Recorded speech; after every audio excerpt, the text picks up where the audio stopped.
धुंध के पार शाम का वक्त था। सर्दियों के धुंध आहिस्ता आहिस्ता फैलती जा रही थी। गलियों के किनारे लगे दरख्ताए से लग रहे थे जैसे सफेद चादरा ओढ़कर सो। शहर का शोर धुंध में बग गया था और फजा में एक अजीब सी खामोशी छा गई थी। असी धुंध के पारा एक कहानी छपी थी, मोहब्बत की कहानी। हसन रोज शाम को दरिया के किनारे चहलकदमी करने आता था। वह दरिया जिसके किनारे बैठ करो अपनी सोचों को तरतीब देता और दिल के खालीपन को कम करने के कोशिश करता। लेकिन आज से शाम जब धुंध ज्यादा गहरी हुई, इसे लगा जी से इसके करीब मौजूद है। धुंध में एक धुंधला साक सा भरा। एक लड़की सफेद शाल ओढ़े हाथ में किताब ली आस्ता आस्ता चल रही थी। हसन चंदल में है वहीं ठटक गया। यह मंजर ख्वाब साल रहा था। धुंध के पार से आती आसकी मुस्कुरा। शो गई लड़की करीब आई तो गाहें मिले, वह मुस्कुराया और आगे बढ़ गई। लेकिन हसन के लिए यह हलमा ठहर गया। अगले दिन हसन फिर वहीं आया। दिल को एक अनजानी उम्मीद थी कि शायद वो फिर नजर आ जाए। और वाकई धुंध के पर्दे से वही एक साभरा। हसन ने हम तक यावर सलाम किया। लड़की ने किताब बंद किया और जवाब दिया, वालेकुम अस्सलाम। इसकी आवाज भयधुंध की तरह नरमावर प्रासर थी। बातों का सिलसिला छोटे जुमलों से शुरू हुआ और फिर रोज का मामूल बन गया।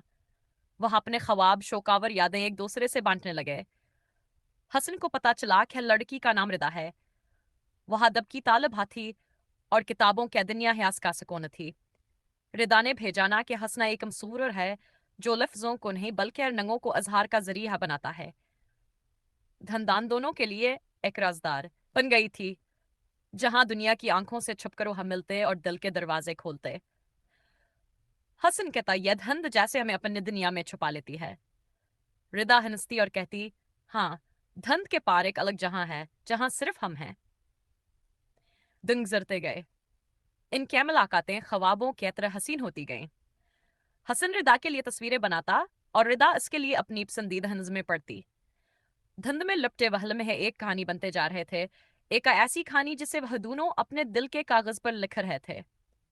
लेकिन एक दिन रिदा की आंखों में एक अजीब सी अदासी थी। उसने कहा, हसन, यह धुंध हमेशा नहीं रहती। कभी न कभी हाथ छिड़ जाएगी और हकीकत हमें अपनी गिरफ्त में ले लेगी।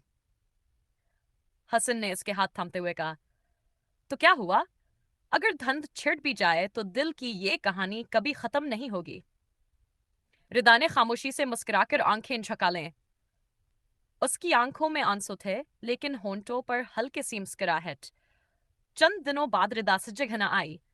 हसन हर शाम धुंध में बैठकर इसका इंतजार करता रहा, लेकिन धुंध के पर्दे से अब कोई एक सा भर कर न आता।